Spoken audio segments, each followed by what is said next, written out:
மகளிர் தினம் என்ற ஒன்று உருவாவதற்கு முன்பே ஆயுதம் ஏந்தி முகலாயர்களையும் ஆங்கிலேயர்களையும் தங்கள் மண்ணை விட்டு விரட்டியடித்த பல வீராங்கனைகளை இந்தியா கண்டுள்ளது. தன் கணவர் இறந்த பிறகும் ஒருபோதும் தன் சுயமரியாதையை விட்டுக் கொடுக்காத வீராங்கனை தான் ராணி வேலு நாச்சியார். 1772ஆம் ஆண்டு தென் தமிழகத்தின் சிவகங்கை மன்னர் முத்துவடுகநாத தேவர் காளையார் கோவில் போரில் வீரமரணம் அடைந்தார். அவரது மறைவிற்கு பிறகு பிரிட்டிஷ் கிழக்கிந்திய கம்பெனியும் கர்நாடக நவாப் முகமது அலிகான் வாலாஜாவும் இணைந்து சிவகங்கை கோட்டையை தாக்கினர்.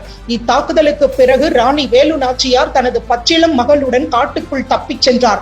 கணவரை இழந்தார், ராஜ்யம் பறிபோனது, கோட்டை கைப்பற்றப்பட்டது.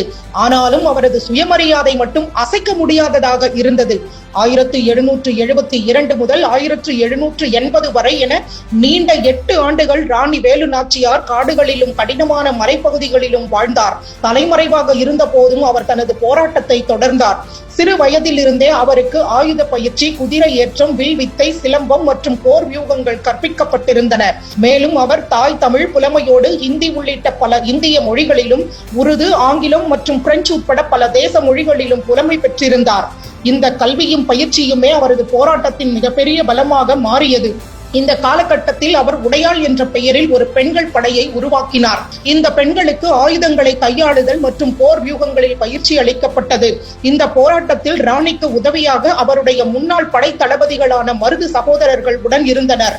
அவர்கள் உள்ளூர் விசுவாசிகளை கொண்டு ஒரு பெரும் படையை திரட்டினர். இறுதியாக 1780ஆம் ஆண்டு விஜயதசமி நாளில் தனது கோட்டையை மீட்டெடுக்க ராணி சிவகங்கைக்கு வருகை தந்தார்.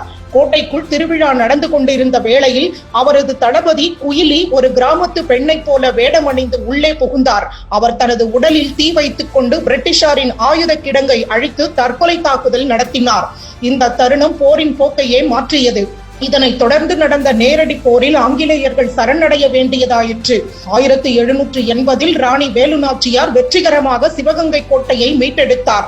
மகளிர் தினத்தின் பின்னணியில் ராணி வேலு நாச்சியார் போன்ற இந்திய வரலாற்றின் வீராங்கனைகள் நமக்கு நினைவூட்டுவது என்னவென்றால், பெண் சக்தி என்பது ஒரு நாள் கொண்டாட்டத்தை சார்ந்தது அல்ல. முகலாயர்களையும் ஆங்கிலேயர்களையும் ஒரு சேர வீழ்த்திய இந்திய வீர மங்கைகளுக்கு ஒவ்வொரு நாளுமே வலிமை, கண்ணியம் மற்றும் செழிப்பின் நாள்தான்.